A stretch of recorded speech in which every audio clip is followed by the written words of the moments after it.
Welcome, students. Metric space chapter 3 का हम अगला लेक्चर लेकर आए हैं आज, लेक्चर 2। इसके पहले जो लेक्चर 1 था उसमें हमने ये जाना था कि what is the meaning of a sequence, its subsequence, convergent sequence, and we have done a theorem. Okay, every convergent sequence has a unique limit. अब उस लेक्चर में लास्ट में एक डेफिनेशन थी, उसका टाइटल था कॉशी सीक्वेंस। वो definition explain करने से रह गई थी। तो देखिए आप, इस डेफिनेशन को हम आज सबसे पहले हम आज इसी डेफिनेशन को ले रहे हैं, कॉशी सीक्वेंस। ओके, तो देखिए कॉशी सीक्वेंस की डेफिनेशन क्या कहती है कि a sequence xn in x where x is a metric space, है ना, is said to be a Cauchy sequence in x if for any given epsilon greater than 0 there exists a natural number n naught such that के बाद क्या condition है, m and n, small m and small n are two natural numbers greater or equals to n naught, और ऐसा होने पर we are saying distance between xm and xn is less than epsilon। इसी बात को हम दूसरे तरह से भी कह सकते हैं, आप बुक में देख लीजिएगा। उसमें क्या हुआ है, पहले हम D XM xn less than epsilon लिखेंगे और फिर हम आगे लिखेंगे व्हेनेवर।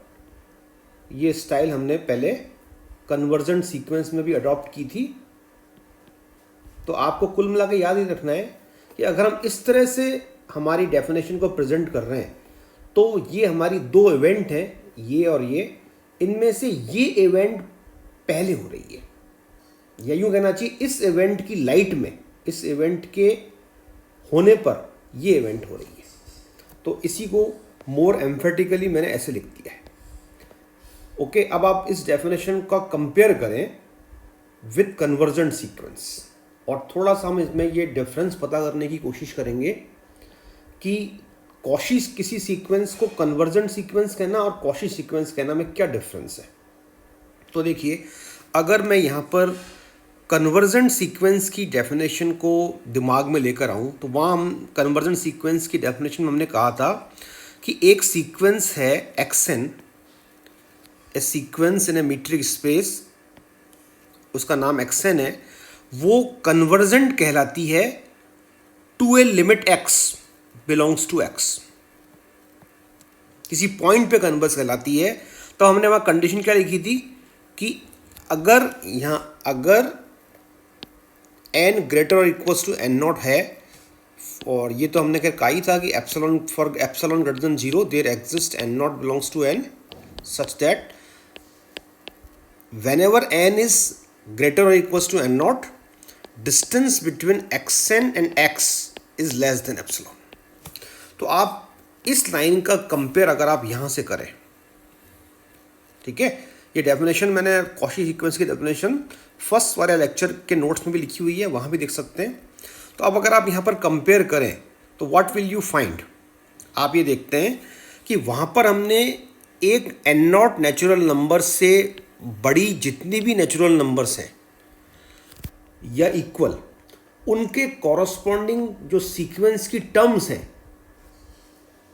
उनमें और x के बीच की डिस्टेंस को लेस देन एप्सिलॉन कहा था। लेकिन यहां पर हम क्या करें कि n नॉट से ग्रेटर और इक्वल्स कोई भी दो नेचुरल नंबर, वहां पर हमने एक नेचुरल नंबर चूज की थी, याद हो आपको, ओनली वन n, और इसके कॉरस्पॉन्डिंग हमने सीक्वेंस की टर्म्स की बात की थी। यानी कि मैंने आपको वहां पर बताया भी था कि इस पूरे टर्म में ये xn चेंज हो रहा है बट x इज फिक्स, ये फिक्स था।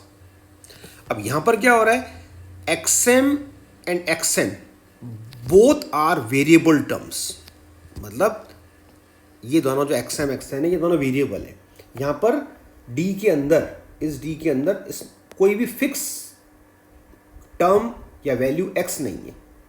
तो हम ये कह रहे हैं कि जब कभी भी एक्सएम और एक्सएन, ये दोनों कौन है, ये दोनों एक सीक्वेंस में एक पर्टिकुलर प्लेस, कौन सा प्लेस, एन नॉट, इस प्लेस और इस प्लेस के बाद जितने भी सीक्वेंस की टर्म आएंगी, इस प्लेस पे सीक्वेंस की टर्म का नाम होगा एक्स एन नॉट, फिर आगे आएगी x n naught plus 1, x n naught plus 2 and so on.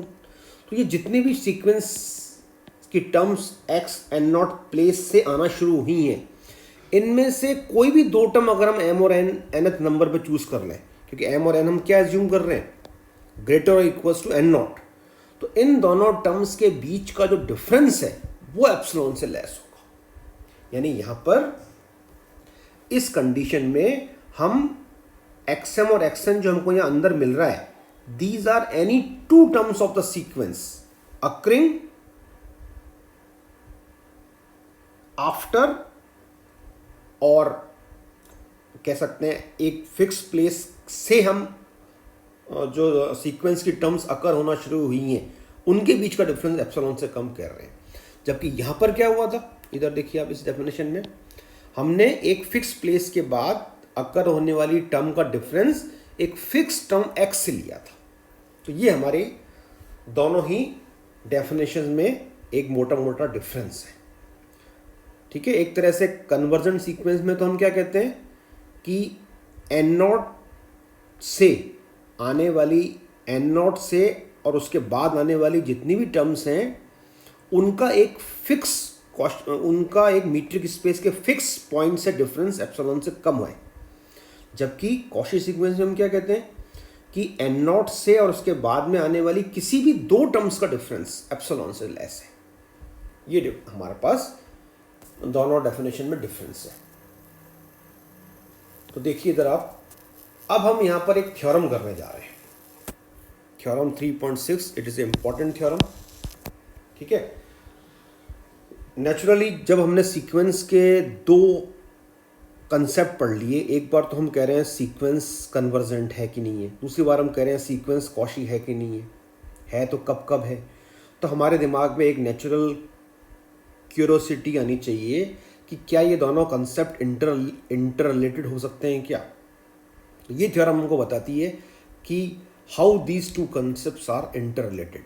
तो यहाँ पर देखिए हम क्या करें, every convergent sequence in a metric space is a Cauchy sequence. ठीक है, ये लाइन बिल्कुल हमें समझ भी लेनी है और याद भी कर लेनी है, इसका प्रूफ भी हम कर रहे हैं। तो हम कह रहे हैं whenever a sequence is convergent then it is definitely a Cauchy sequence.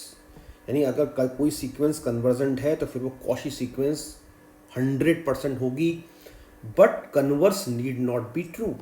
लेकिन इस स्टेटमेंट का कन्वर्स को ट्रू होना आवश्यक रूप से सत्य नहीं है। ठीक है, मतलब अगर कोई सीक्वेंस कन्वर्स में हम कहेंगे तो क्या कहेंगे, अगर कोई सीक्वेंस कॉशी है तो वो कन्वर्जेंट होना उसका जरूरी नहीं है, मे और मे नॉट, मतलब वो हो भी सकती है और नहीं भी हो सकती है। तो हम इस बात को एग्जाम्पल से प्रूव करेंगे, पर पहले हम ये वाला फर्स्ट पार्ट प्रूव कर रहे हैं जिसको मैंने ऐसे एरो लगाया है। तो इस पार्ट में मैं एक सीक्वेंस कंसिडर कर रहा हूँ, कन्वर्जेंट सीक्वेंस, और मैं इसकी फिर लिमिट एज्यूम कर रहा हूँ x, क्योंकि जो मैंने आपको बताया था कि अगर एक सीक्वेंस कन्वर्जेंट है तो उसकी कोई ना कोई लिमिट होगी और वो लिमिट उसी मीट्रिक स्पेस का एलिमेंट होगी। ये बात बहुत ज़रूरी है रिकॉल करना। अब देखिए यहाँ पर हमने कन्वर्जेंट सीक्वेंस की डेफिनेशन को अप्लाई कर दिया। अब यहाँ पर आप एक नई बात देख पा रहे होंगे जिसको मैंने नंबर 1 डाला है। एक्चुअली नंबर 1 कौन है, ये पूरा स्टेटमेंट नंबर 1 है। ये अभी तक तो हम क्या करते थे, किसी इक्वेशन वगैरह को, किसी आइडेंटिटी को नंबर 1 डालते थे, पर ये जो आपका पेपर है इसमें हमने पूरे एक सेंटेंस को नंबर 1 डाल दिया है। तो यहाँ पर आप नई बात क्या नोटिस कर रहे हैं, नई बात हम ये नोटिस कर रहे हैं कि यहाँ पर अगर आप ओरिजिनल डेफिनेशन को रिकॉल करें तो यहाँ पर आपको एप्सिलॉन लिखा हुआ वहाँ पर हमने लिखा था, लेकिन यहाँ पर हमने क्या लिखा है, एप्सिलॉन बाई 2। तो सवाल आ रहा है कि क्या हम डेफिनेशन को इस तरह से चेंज कर सकते हैं क्या। तो आप देखिए इसका आंसर है यस।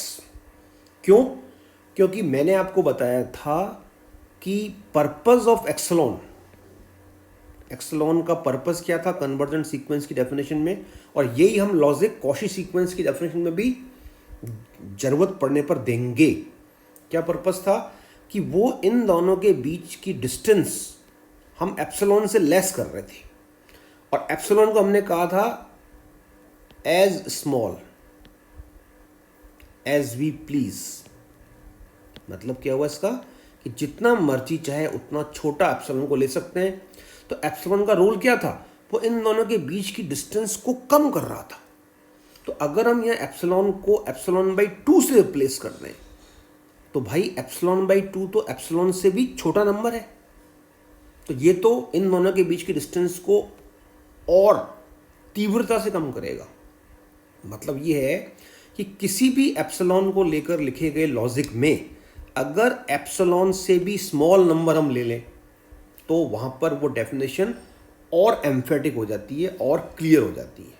तो वी कैन टेक या we can change epsilon by a number which is less than epsilon itself. तो ये हम यहाँ पर कर सकते हैं। ओके, तो अब आप देखिए, अब सवाल आ रहा है कि ऐसा क्यों कर रहे हैं, तो इसका रीज़न अभी आपको पता पड़ेगा।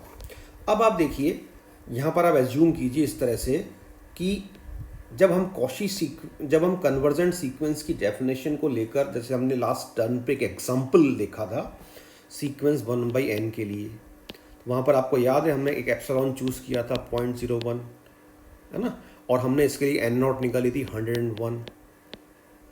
ठीक है, तो उसी तरह से दिमाग में लेके आइए कि एक एप्सिलॉन हमने चूज़ किया है, उसके लिए हमने एक n0 फाइंड कर लिया है।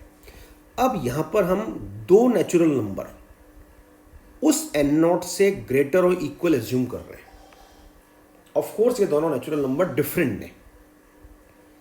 दो नेचुरल नंबर क्यों एज्यूम कर रहे हैं, क्योंकि हमको कॉशी सीक्वेंस की डेफिनेशन को यहाँ पर फुलफिल करवाना है। तो इसलिए कॉशी सीक्वेंस की डेफिनेशन में डी के अंदर XM XN सीक्वेंस की दो टर्म्स थी, तो इसलिए हमने, और ये दोनों जो टर्म्स हैं XM XN, ये कौन से प्लेस पे अकर कर रही हैं, m और nth प्लेस पर। ये दोनों नंबर क्या है, n0 से इक्वल या बड़े। जैसे फॉर एग्जांपल यहाँ हमने n0 101 लिया है, तो आप यूँ चूज़ कर लीजिए कि m की वैल्यू मान लीजिए 151 है, n की वैल्यू 100 या और बड़ी ले सकते हैं 201 है। यानी आपको m और n ऐसे नेचुरल नंबर एज्यूम करने हैं जो इस n0 से ग्रेटर और इक्वल।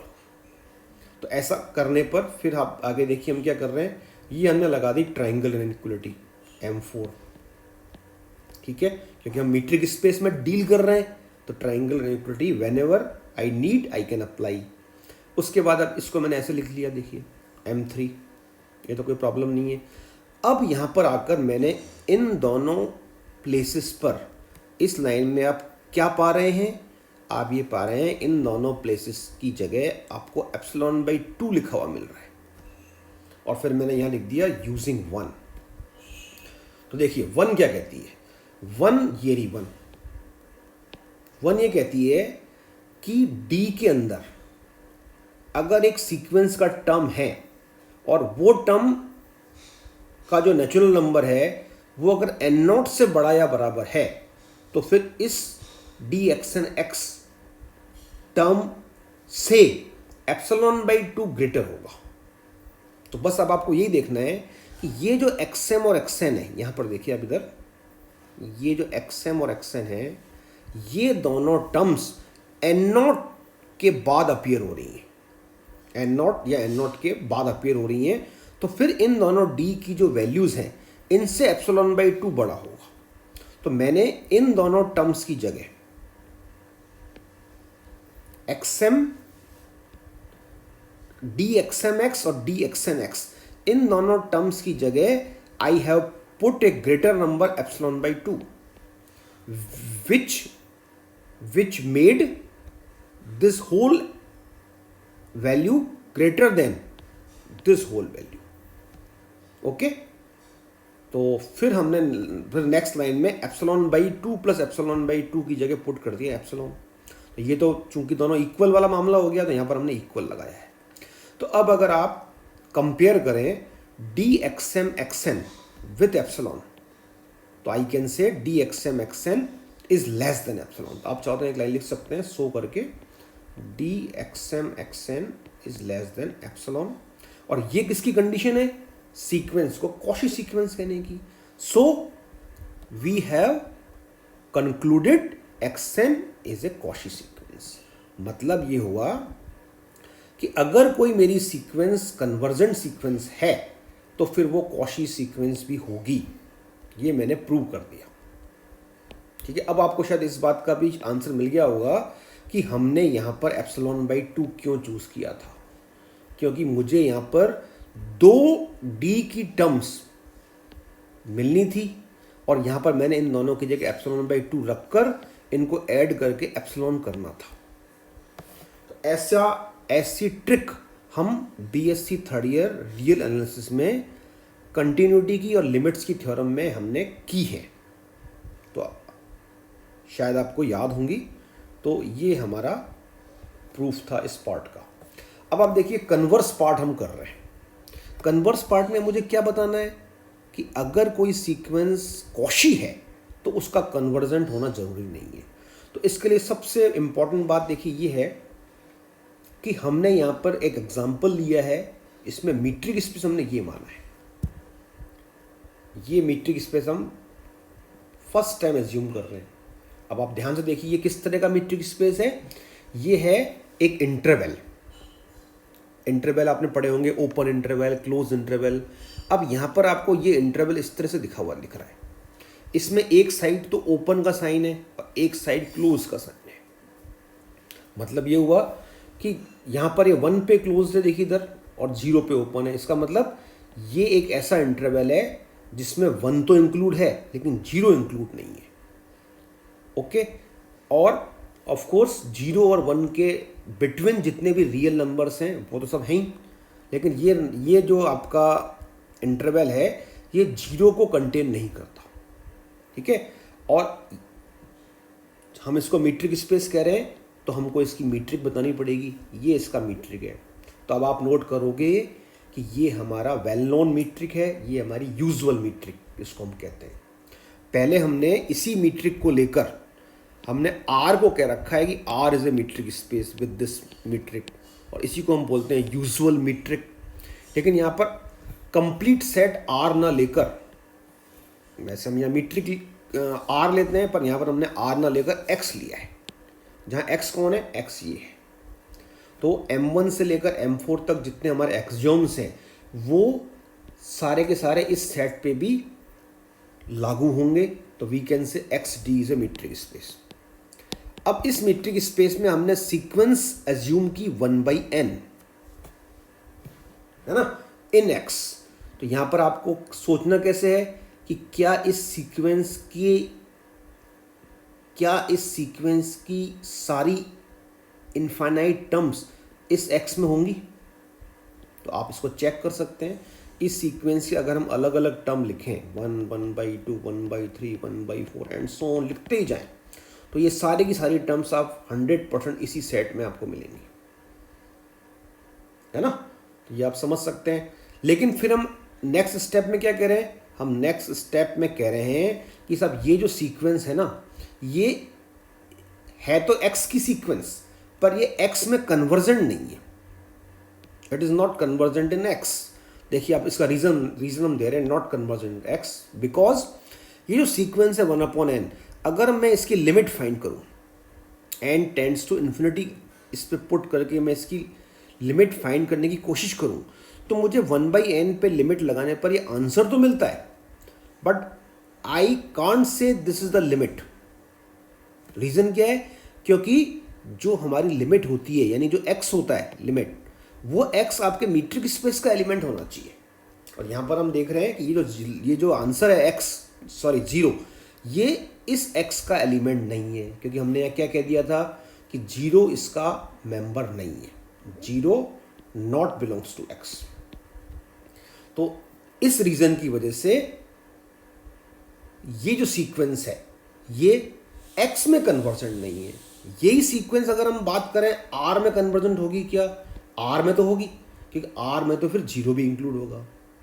तो समझ में आने की बात क्या है कि ये सीक्वेंस कन्वर्जेंट क्यों नहीं हुई, क्योंकि जिस पॉइंट पर इस सीक्वेंस की टर्म्स टेंड हो रही हैं, पहुंच रही हैं, वो पॉइंट इस सेट का मेंबर नहीं है। अब हम नेक्स्ट स्टेप पर ये बताने जा रहे हैं कि साहब ये जो सीक्वेंस है ना, ये कॉशी सीक्वेंस है, कन्वर्जेंट भले ही नहीं हो लेकिन कैसी है ये, कॉशी सीक्वेंस। तो अब आप देखिए इसका प्रूफ जरा ध्यान से समझने का है। हमने कहा साहब कि माना एप्सिलॉन एक कोई भी नंबर है, एनी नंबर। अब यहाँ पर एक बात समझने की है कि यहाँ पर हम एप्सिलॉन को कह रहे हैं एनी पॉजिटिव नंबर, पर एक बार आप एप्सिलॉन को चूज करके इसको हमने फिक्स कर दिया है। मतलब अलग अलग स्टेजेस पे हम एप्सिलॉन अलग अलग चूज भले ही कर सकते हैं, पर एक बार हम एप्सिलॉन को लेकर फिर इस प्रूफ को जब हम आगे बढ़ा रहे हैं तो एप्सिलॉन हैज़ बीन फिक्स्ड। जैसे फॉर एग्जांपल आप एप्सिलॉन को एज्यूम कर लीजिए 0.01 है ना, क्योंकि सीक्वेंस 1/n ही है, इसको लेकर हमने पहले बात की हुई है, तो it is easy to consider epsilon well known. Then choosing n naught belongs to n such that n naught is just greater than 2/epsilon, greater. तो अब आप देखिए ये जो मेरा एप्सिलॉन है, इस लाइन को मैं एक्सप्लेन कर रहा हूं आपको। पहले मैंने इस एप्सिलॉन वैल्यू को लेकर 2/epsilon एक टर्म है, इसकी मैंने कैलकुलेशन की, क्योंकि ये अभी आपको पता पड़ेगा। तो देखिए आप 2/epsilon को अगर मैं कैलकुलेट करूं by putting value of epsilon, तो I will get value of 2/epsilon is 200। तो 2/epsilon की वैल्यू आ गई 2/100, 200। अब मैं इस लाइन में क्या कह रहा हूं कि आपको साहब एक ऐसा नेचुरल नंबर n नॉट सोचना है जो 2/epsilon से ठीक बड़ा हो, जस्ट ग्रेटर। तब आप बताइए अगर मैं आपको कहता हूं कि 200 से जस्ट ग्रेटर कौन सा नेचुरल नंबर है, तो वो है 201। तो यहां पर इसको हम n नॉट मान रहे हैं। ठीक है, फिर से देखिए एक बार मैंने क्या कहा आपको। सबसे पहले मैंने आपको कहा कि साहब आप एक एप्सिलॉन आपकी चॉइस का दिमाग में सोच लीजिए, ओके, एप्सिलॉन ग्रेटर देन 0। फिर आप एक ऐसा नेचुरल नंबर चूज कीजिए, चूजिंग वर्ड नोट करिए, चूजिंग। एक ऐसा नेचुरल नंबर चूज कीजिए जो 2/epsilon से जस्ट ग्रेटर हो। तो 2 जैसे इस एप्सिलॉन के रिगार्डिंग 2/epsilon मेरा आया 200, तो इससे जस्ट ग्रेटर देन नंबर 201 है। तो मतलब एक बार जो आपने एप्सिलॉन चूज किया तो इसके कॉरस्पॉन्डिंग n नॉट फिर फिक्स हो गया, जैसे फॉर एग्जांपल 201। नाउ अब आप नेक्स्ट स्टेप में देखिए, नेक्स्ट स्टेप में हम क्या कह रहे हैं, हम कह रहे हैं कि अब हम कोई भी दो नेचुरल नंबर m और n ले रहे हैं जो इस n नॉट से ग्रेटर और इक्वल्स है। जैसे अभी मेरा n नॉट कितना आया 201, तो अब आप m और n कोई भी दो ऐसे नेचुरल नंबर सोच लीजिए तो 201 से बड़ी या बराबर है। ठीक है, दिमाग में सेट कर लिया। अब आप इसको कैलकुलेट कर रहे हैं dxm, xn को, क्योंकि हम कॉची सीक्वेंस वाली कंडीशन लागू करना चाहते हैं। तो देखिए आप dxm xn की जगह मैंने क्या लिखा, अप्लाइंग डेफिनेशन ऑफ d। ठीक है, फिर xm xn की जगह मैंने इनके फॉर्मूले जो सीक्वेंस का फॉर्मूला है वो लगा दिया। फिर इसके बाद आप नेक्स्ट लाइन में देखिए क्या किया मैंने, ये नेक्स्ट लाइन कैसे आ रही है, यहाँ पर इसकी जगह ये आ गया और यहाँ पर साइन आ गया ये। तो आप यहाँ पर रीज़न है देखिए, mod z1 minus z2 is less than equals to mod z1 plus mod z2। तो यहाँ पर ये माइनस साइन प्लस हो गया, ये तो समझ में आता है। फिर ये दोनों मॉड कैसे रिमूव हो गए, क्योंकि 1/m और 1/n are strictly positive number, क्योंकि नेचुरल नंबर से m और n। अब 1/m और 1/n, 1/m और 1/n जो तक वाली लाइन के बाद हमने क्या किया है, हमने अब यहाँ पर इन दोनों 1/m और 1/n की जगह epsilon/2 पुट कर दिए, जो कि इनसे ग्रेटर है, क्योंकि यहाँ साइन इक्वल का नहीं आ रहा है। ठीक है, अब यहाँ पर जो रीज़न आएगा, इन 1/m और 1/n की जगह ग्रेटर नंबर epsilon/2 पुट करने का जो रीज़न आएगा, वो यहाँ स्पेस कम था तो मैंने यहाँ लिखा है।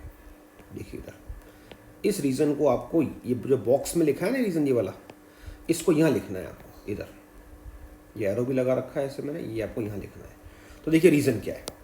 हम कह रहे हैं सिंस m, यहाँ से देखिए आप m ग्रेटर और इक्वल्स टू एन नॉट है ही, और एन नॉट हमारा 2/ε से ग्रेटर है, हमने ऊपर ये कंडीशन लगाई है। तो कुल मिला के अगर आप m और 2/ε को कंपेयर करें, इनमें क्या रिलेशन होगा, इनमें रिलेशन होगा कि m इज ग्रेटर देन 2/ε।